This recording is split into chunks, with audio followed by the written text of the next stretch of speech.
Hello, welcome to the channel. In this particular video, we shall continue with our KSET January 2024 paper discussion. So in the first part of the video, first 20 inorganic questions have been discussed. If you have not watched that video, please do watch that video and then you can continue with this.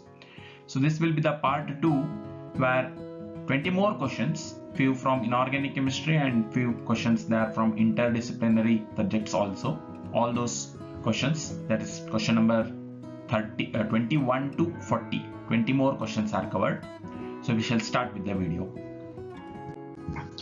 Before proceeding to the questions, if you want KSET questions, sorted questions in chapter wise as well as topic wise manner with detailed solutions, you can just refer to these books, KSET in Chemical Sciences Inorganic Chemistry and KSET in Chemical Sciences Physical Chemistry.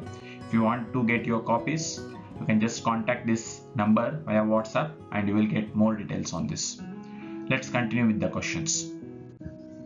21st question. Correct statement with respect to the separation of zinc 2 and magnesium 2 from its mixture using ion exchange resin. So what they have said is, using ion exchange resin we should separate zinc as well as magnesium 2 plus ions, and they have given 4 options.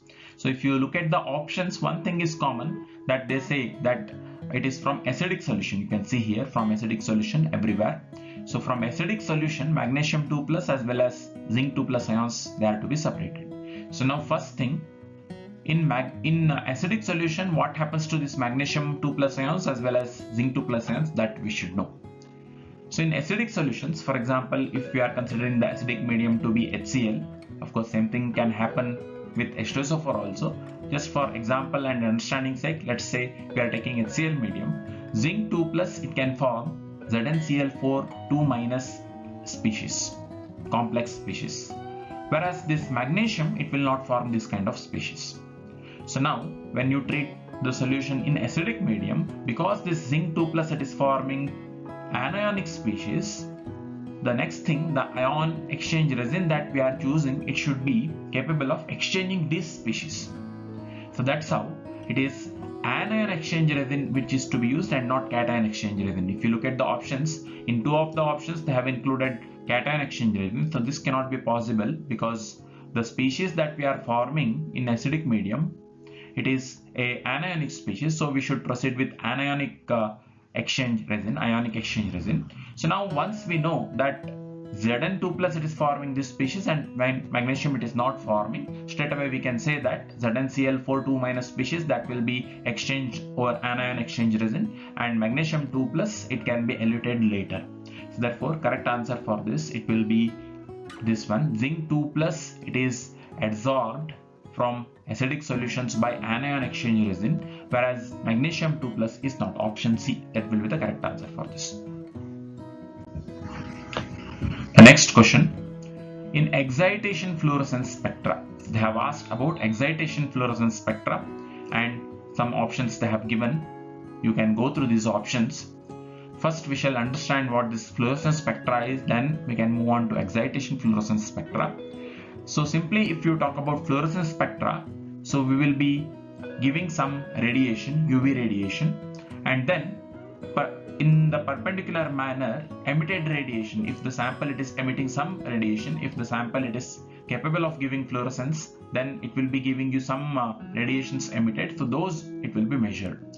Usually in fluorescence spectra, so this incident radiation, initially it will be simply a recording of UV absorption spectrum. So just to find out where the sample it is absorbing UV radiation, that will be decided, and then just that particular wherever lambda max is there, that particular radiation it will be given to the sample, and whatever emitted radiations are there, so that will be observed in normal fluorescence spectra. But when we talk about excitation fluorescence spectra, in excitation fluorescence spectra, one particular emitted radiation that will be fixed, which is given by the sample. So particular emitted radiation that will be fixed, and keeping that one constant, so the incident radiation it will be scanned, variety of incident radiations will be provided. So this is done to just find out, like to give a fixed emitted wavelength what are the possibilities with incident radiation. To find out that, this will be recorded, and some information about the sample it can be obtained from this excitation fluorescence spectra. And the correct option, if you read it, is option B. Here what they mention is that excited at varied wavelength and the fluorescence intensity is measured at fixed wavelength. So this happens with the excitation fluorescence spectra. So that's how option B is the correct answer for this. Next question. In simultaneous TGA and DTA analysis, a sharp exothermic peak without mass change that indicates. So they have conducted thermal analysis, TGA and DTA simultaneously they have done. In the TGA, they are observing that without any mass change, or there isn't any mass change, and in DTA they have observed that some exothermic peak it is observed. So first we should know, so when we can expect this, like exothermic peak without mass change, when we can expect that sharp exothermic peak without mass change in thermal analysis, it indicates release of heat. Because it is exothermic, it simply indicates that it is release of heat, it is happening during the process, and without any weight loss or without any weight change. So now when this happens, that they have asked, 4 options they have given. So one by one we shall look at. So if you look at first option, melting actually it is endothermic process, because melting it simply refers to conversion of solid to liquid. So in that case, heat will be absorbed by the sample, so that's how it will be endothermic peak. So exothermic is not possible, this cannot be the option. So second option, if you look at decomposition usually it proceeds with the mass change. There will be decrease in mass change when decomposition happens. For example, if you take simple example of calcium carbonate, CaCO3, if this decomposes, so it will produce calcium oxide plus carbon dioxide. So this carbon dioxide, it will be lost, and because of that there will be some mass change and mass loss. So therefore usually decomposition process it will proceed with the mass change, so that cannot be the option. Third option C, it is crystallization possible. In crystallization, exothermic peak we can expect, and even sharp peak we can expect. You can look at the last one, option D, before deciding that this crystallization is the answer. So glass transition, if you look at glass transition, it is just phase change kind of thing. So it is endothermic process, and this glass transition it will not just happen at one particular temperature. So glass transition it will happen over the range of temperatures. So that's how the peak nature it will be broad. So therefore this sharp point, if you consider, on that basis also we can eliminate the option this glass transition. So finally we are just left with crystallization. Yes, crystallization, some amount of heat it will be liberated and it will happen at a particular temperature. So that's how during crystallization we can expect sharp exothermic peak, and the correct answer for this is option C. Next question. Choose the correct statements for oxymyoglobin and cytochrome P450 from the following. So actually this is CSIR net question. They have directly taken it from CSIR net. So always it is better to solve CSIR net papers as a preparation of KSET, because most of the times the questions they'll be directly picked from this CSIR net examination itself. Fine. So coming back to this question, so they are asking something about the structure of oxymyoglobin and cytochrome P450. If you just look at the options, they are just describing the structures. So first we should know the structures of these two. So if we know the structural aspects of these two, then only this question it can be answered. So now with the structures, we can just refer to the statements that they have given. First one, both contain dianion of protoporphyrin 9. Yes, you can see that the ring here it is protoporphyrin ring, so therefore this ring it is protoporphyrin, and that's how that is correct statement. The second statement, if you look at, they have same fifth ligand bonded to metal center from the protein backbone. So this is actually a incorrect statement. So if you just look at these options itself, you can see. So here it is actually histidine part. Here they have indicated the coordination of sulfur from cysteine moiety, which comes from protein chain. So this actually it can vary. So this can be simply imidazole, this can be water, or this can be say cysteine sulfur like this. So in the case of cytochrome P450 structurally, so this thing it readily changes with the oxymyoglobin, or simply if you consider myoglobin. So the third statement, if you look at, they contain single active site. Yes, you can see only one active center, iron, it is present in both the cases, and they contain metal ion in +3 oxidation state. This is also correct. Of course, So like two schools of thinkings are there. So one school of thinking, according to one school of thinking, oxymyoglobin, it will be having iron in +3 state, right? So according to that school of thinking, yes, we can say that here they have indicated 2. It is from other school of thinking, but one particular school of thinking, it mentions that when oxygen binds this iron, it will be oxidized from 2 to 3. And this one, it is involved in the redox, this one redox changes, and that's how this will migrate between 2 and 3. And in the active form, yes, here also we can say that this Fe, it will be in 3+ oxidation state. If we just know this part, that statement 2 it is wrong, the fifth ligand it is different, easily we can answer this question. We can just eliminate wherever there is 2. So here you can see 2, here you can see 2, and here you can see 2. But if you are very sure that the statement 2 is wrong, straight away you can conclude that the other statements, it should be true, and of course they are true, and option B is the correct answer for this question. Next question, it is again from bioinorganic chemistry itself. Simple one. It is about the synthesis of vitamin B12 and relative coenzymes of vitamin B12. So first thing that we should know is that vitamin B12, it cannot be synthesized by human or animal body. So it will be taken, vitamin B12, very important vitamin, so that will be taken in the form of supplements, and from plant bodies or from plant or animal sources we can obtain. But the thing is that it will not be synthesized by plant or animal body, it will be synthesized by bacteria, especially bacteria in the plants. So vitamin B12, which is also known as cobalamin, it is synthesized primarily by certain bacteria and archaea through complex biosynthetic pathway. So if we just know this fact, we can just eliminate few other options and we can conclude the correct answer. So the first statement, it says that it is synthesized from animal body, so it is not possible. Second statement, vitamin B12 and vitamin B12 are not synthesized. Yes, this statement it is correct. Third one, vitamin B12 and vitamin B12 coenzyme are synthesized from bacteria. Yes, it is correct. So here same thing, they say that it is from fungi. No, it is from bacteria. So that's how you can choose that option 2 or not option 2, statement 2 and statement 3 to be correct. So that if you look at in one of the option, you should have this. So it is here option C. Option C, it says that 2 and 3 both are correct, and that is the correct answer for this question. Again, if I am not wrong, this is also from CSIR net itself question. It has been directly picked from CSIR net examination. Next question, it is from coordination chemistry. The DD absorption band of FeH2O6 times 2+ is split due to. Very important thing. Why the DD absorption band it is split? They are asking the reason for split nature of DD absorption band in this particular complex, right? So if you look at the statements, first statement, presence of octahedral geometry. Even if you have some basic idea of the complex, you can say that this is octahedral complex. So the statement it is correct. Statement wise, this complex FeH2O6 times 2+, it is octahedral. Statement it is correct. But here what they are asking is, what is the reason for the split nature of DD absorption band?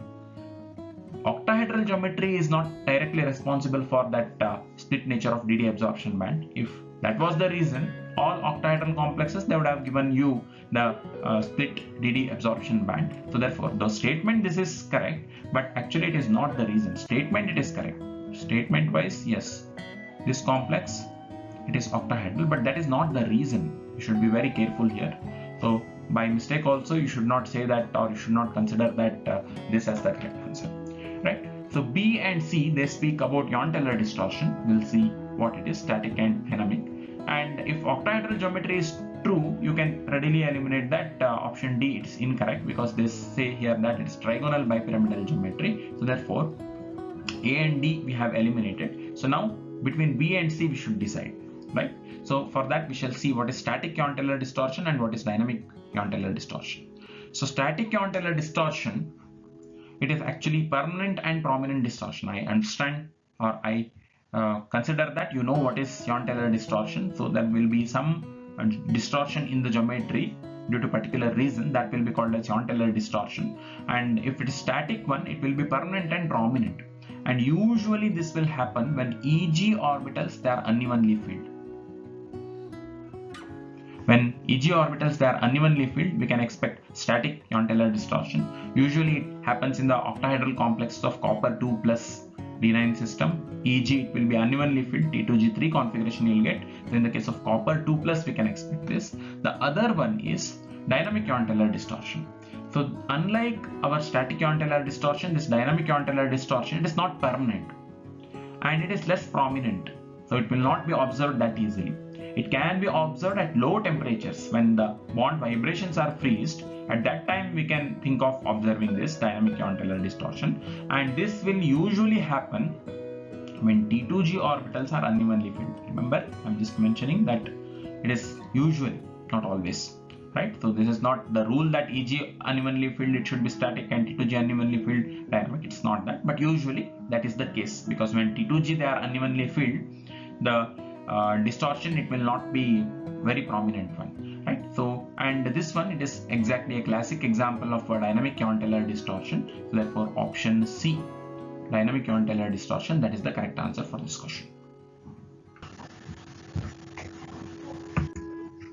Next question, it's about F19 NMR, fluorine NMR of BrF5. So first thing here is that, so they have just asked about the nature of NMR. First thing is that we should know what is the structure of this particular species BrF5. Based on VSCPR, easily we can work out the shape of BrF5. So Br, it will give you 7 electrons, and each fluorine atom, it will come with 1 electron. So that's how it will be totally 7 plus 5, 12 electrons. And for 12 electrons, we will have 6 electron pairs, and 6 electron pairs, they prefer to occupy octahedral geometry, or they'll give octahedral geometry to this particular BrF5, right? The geometry, it will be octahedral, but the one position it will be occupied by lone pair, and that's how the shape of the molecule, if you consider, it will be square pyramidal shape, right? But including the lone pair, if we talk about the geometry, so the geometry, it will be octahedral for this. Now for this particular species, how the NMR it would appear, that we should know. So these four, which we can call that they are in equatorial position, so they are just alike, and they'll be giving you one signal, and the other one, this axial fluorine, that is different, and its chemical environment being different, it will be giving you another NMR signal, F19 signal. So now what will be the nature of this signal, and what will be the nature of the signal obtained from these four, that we should know. First, if you consider this, right, so this signal, it will couple with these four, and that's how, according to simple n+1 rule that can be applied here for F19, and according to that, so this signal, it should be split into 5, and that we call it as quintet. And the signal, it is just obtained from one fluorine, right? So the intensity compared to this, it will be less, and we will get a quintet for this, and relatively it will be less intense. The other four fluorine atoms, these will couple with this F19, and because this is just one F19, and according to again n+1 rule, the signal whichever we are getting for this, it should split into 2 lines because of one fluorine, n+1, so 1 + 1, it will be 2, and because this we are getting it from say 4 fluorine 19, it will be a strong doublet, right? So the correct answer for this, therefore, it will be 27, option D, intense doublet here. Yes, intense doublet for these 4, and weak quintet for this fluorine, so therefore option D. So in other options, something else like mixed things are given, but if you know that it is clearly quintet for this and doublet for this, that 2 strong doublet for this and weak quintet for this, straight away you can say that option D is the answer. So next question, it is about SEM.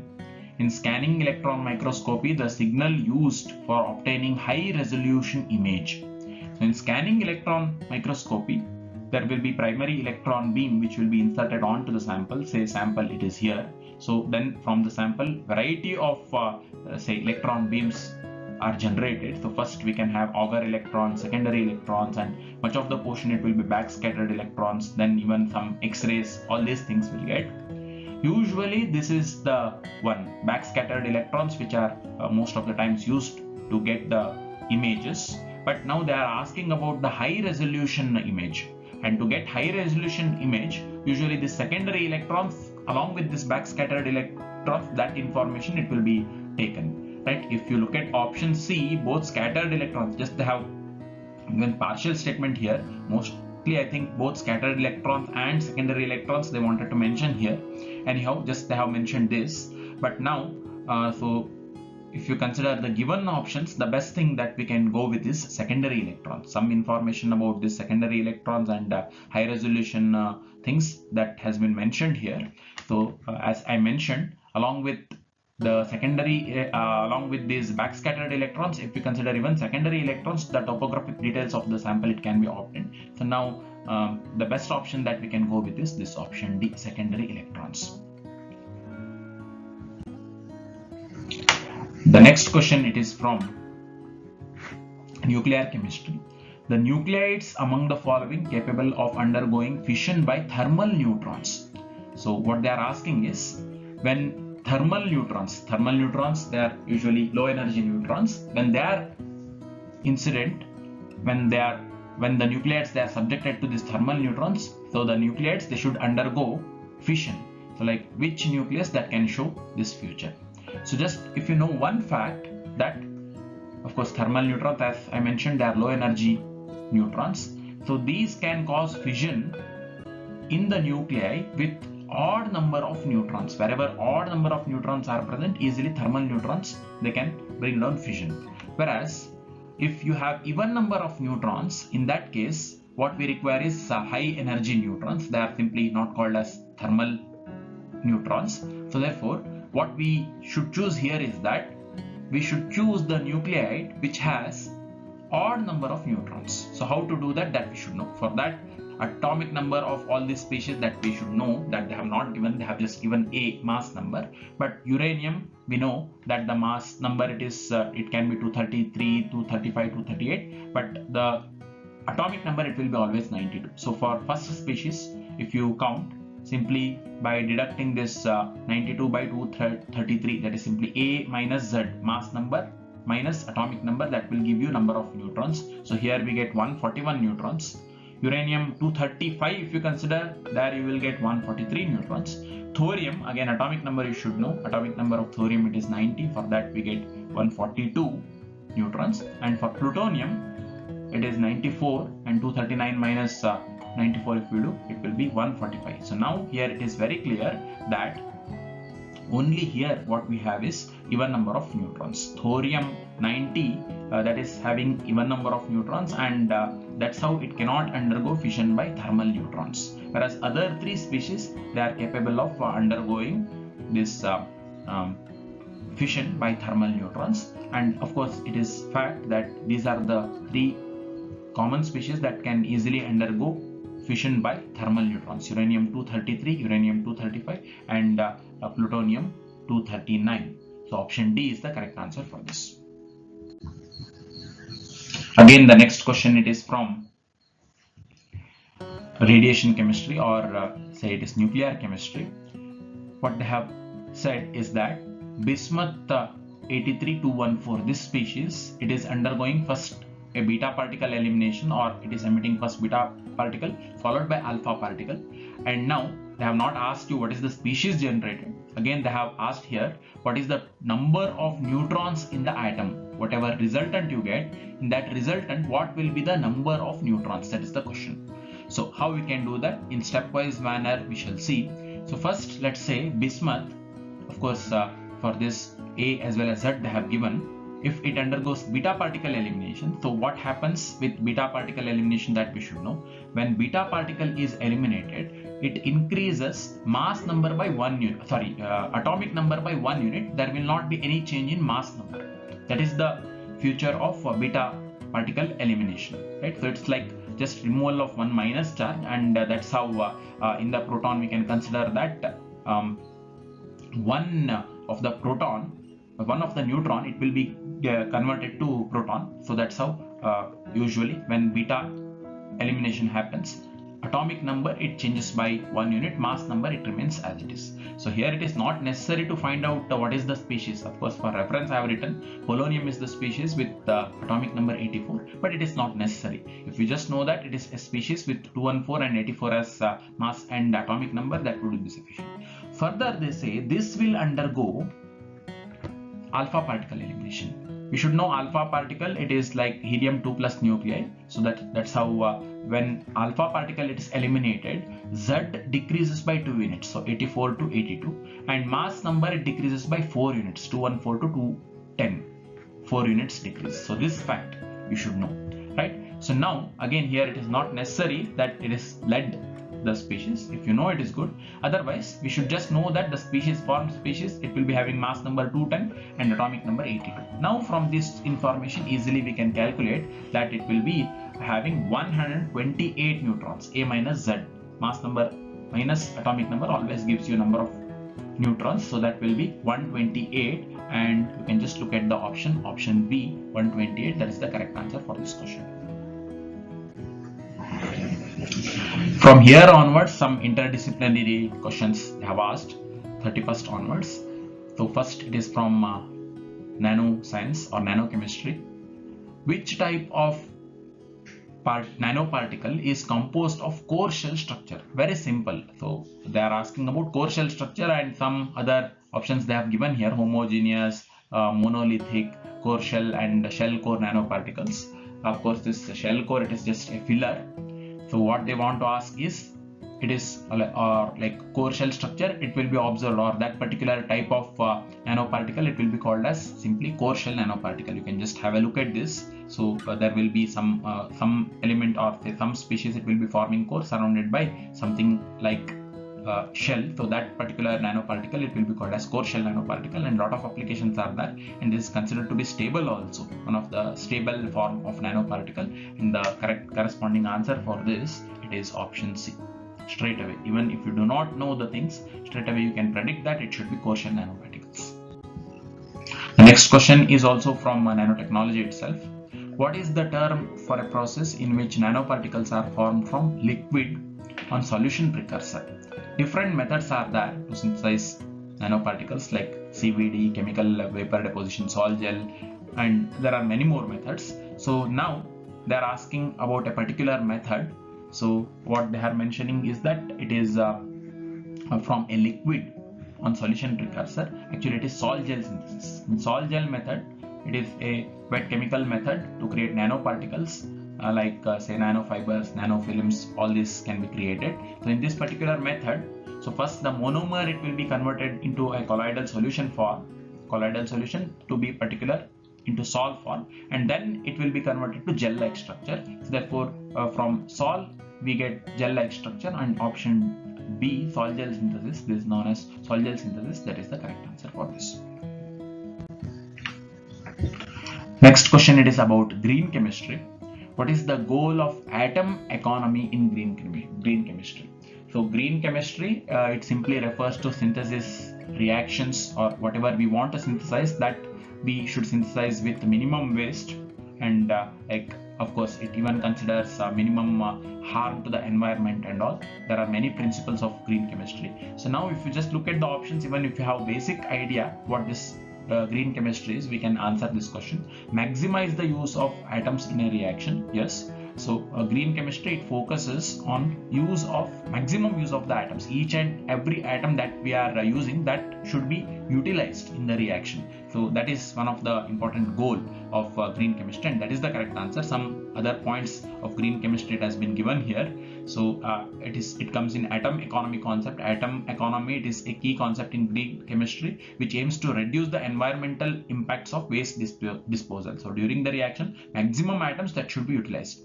So atom economy actually is mathematical quantity. It can be calculated in the ratio, from the ratio of the mass of the desired product to the mass of reactants, and it can be expressed as a percentage. Say like for example, if I synthesize calcium carbonate from calcium oxide plus carbon dioxide, if this gives calcium carbonate, here you can see each and every atom that we have used for synthesis, that is coming in the form of product. So now we can say that the atom economy, it is 100%. Fine. So now correct answer for this, it will be this: maximizing the use of atoms in the reaction. Some other options they have given: minimizing, no; maximizing the waste production, absolutely no; minimizing the efficiency of a reaction, that is also no. So A, maximizing the use of atoms in reaction, that is the correct answer for this, right? So this particular quantity what we are talking about, atom economy, it is a measure of how efficiently a chemical process converts atoms into the desired products. So from considering all the things, option A, it is the correct answer for this. Next one, which type of catalysis involves the catalyst and reactants being in different phases? Very simple question. In catalysis we come across two major types, homogeneous catalysis and heterogeneous catalysis. So in homogeneous catalysis, reactants and the catalyst, it will be in same phase. For example, if you consider hydrolysis of sugar, or for example esterification of ethanoic acid, all these reactions they happen in say liquid medium. So the catalyst what we are using, that also will be in the same medium. But in the case of heterogeneous catalysis, for example, in heterogeneous catalysis, the catalyst and the reactants, they will be in different phase. For example, you can consider Haber's process, production of ammonia. Iron, if you consider traditionally iron, it is used as the catalyst. Iron which will be in solid phase, so that will be catalyzing the reactants which are in gas phase. So this kind of catalysis, it can be called as heterogeneous catalysis. And the question, it is about heterogeneous catalysis because they are asking where it will be in different phase. So therefore option B, it is the correct answer for this. These two, homolytic and heterolytic catalysis, they have just given it as filler. Very simple question it is. Homolytic, we can say, like if it is breaking of homolytic bond, H2 for example, hydrogen, so it is breaking of homolytic bond. In such case we can refer it as homolytic. If the bond, it is different between two different atoms, if the nature of the bond is heterolytic, then we can refer it as heterolytic catalysis. But here it is actually heterogeneous catalysis, which is the correct answer.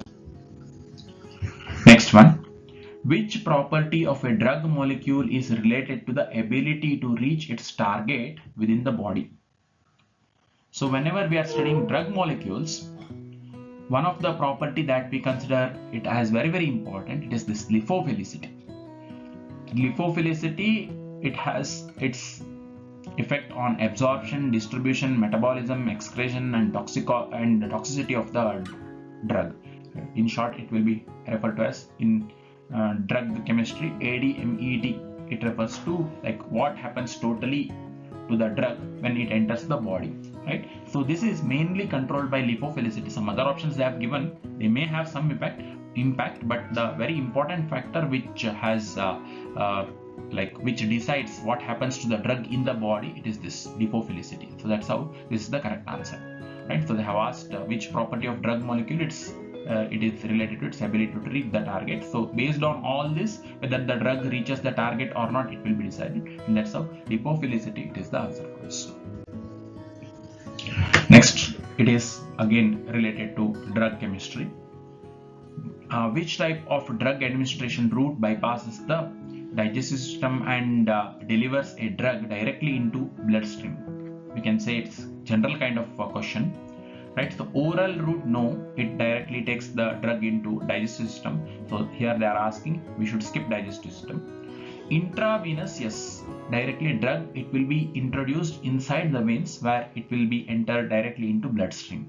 Subcutaneous, it refers to below subcutaneous layer of the skin. So no, this will not send the drug directly to bloodstream. Intramuscular, it will send the drug inside the muscle. So this is also not the option. Intravenous, it is the correct option, where the drug, it will be directly delivered to the blood. So that's how option B is the correct answer for this. Simple one.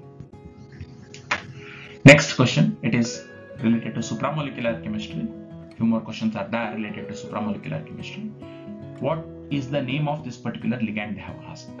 Of course, if they had given effective distractors, this could have been difficult. But what they have done is, if you just know that this kind of structures with nitrogen and oxygen, they are called as cryptands, easily you can answer this question. Some other options they have given, we can easily decide that this is not helicand or this is not sperand, and some other option they have given. This is actually a cryptand. But why it is 222, that we should try to understand. In cryptand we have variety 122 or say like 221, and say it can be 211. All other possibilities are there. Why this cryptand it can be called as cryptand 222, that we shall see. So it is actually based on the number of oxygen atoms, and that will be written in say decreasing order, right? So here if you see 2 1 1, so that's how 2 oxygen atoms here, 1 here, 1 here. This 211 or cryptand 211. So here if you look at 1 2 1 2 1, right, it will be written in the decreasing order, and this will be called as crypt 221. And finally if you come to this particular one, this is the same as this, so it is 2 oxygen atoms here, 2 here, 2 here, so that's how this is crypt 222. Even if you just know that this is cryptand without bothering much about the nomenclature, you can answer that it is cryptand. So option A is the answer for this. So the next question, in fact Grace Marks it has been awarded. So what they have given here is 3-dimensional cage-like compounds with an internal cavity that is capable of holding one or more guest species. So like all these species in one or the other way, they can show this host guest interaction. So that's how Grace Marks it has been awarded. So like what these species are that I have mentioned here. So we shall see the pictorial representation of all the 4. So there are some organic molecules, they can form different structures like a bucket and all, right? So those they are called as the first category. And the next one what I have mentioned is zeolites. So the zeolites, they are aluminosilicates capable of holding some metal ions in their cavities. And the next one, clathrates. In the crystal structure, some voids will be available for occupying some molecules, small molecules. Those structures they are called as clathrate structures. And helices, finally, some organic backbones, they can form helical structure, and these metal ions, they can be inserted or they can be present. Such structures they are known as helices or helicates. So like in the options, all the 4 they were available, and that's how Grace Marks was awarded to the question. 39th question. What is the role of alum in the purification of water? Again, it's general application. So if you look at 4 options they have given, first they say that it is to soften hard water. So to soften hard water, some other chemicals are used, and it is not alum. And alum, it cannot even kill your pathogenic bacteria. It is not for that purpose. But alum, it is used to coagulate the impurities. So what the alum does is, so alum, it will neutralize the negative charges on the suspended particles which are present in the water, and it causes them to destabilize and they'll clog together. And because of this coagulation, the mud particles or the other impurities, they can settle down very easily, and that's how the water, it can be purified with the help of alum. Basically it is because of coagulation of impurities, right? So I just mentioned that there are some chemicals which can soften the hard water. The examples of such chemicals, it can be ammonia, borax, calcium hydroxide, or trisodium phosphate with sodium carbonate, etc. So they are used for some other purpose to soften the hard water, right? But here option C is the correct answer. Last question in this video. Which of the following pollutants cannot be degraded by natural process? If you look at the options, so even DDT is banned nowadays because that will not undergo degradation that easily. Even nuclear waste, for that matter, it cannot be eliminated from environment easily. And even heavy metals, they stay longer in the environment. So therefore all these pollutants, they cannot be degraded by natural process that easily. So therefore option D is the correct answer for this question. So in this part 2, we have discussed 20 more questions. So totally we have covered 40 questions so far. So in the upcoming videos, we shall see remaining questions from Jan 2024. So if you have not subscribed to this channel, please do subscribe to this channel, share this video with your friends. You can leave your comments if you have any queries. Thank you for watching this video. Thank you again.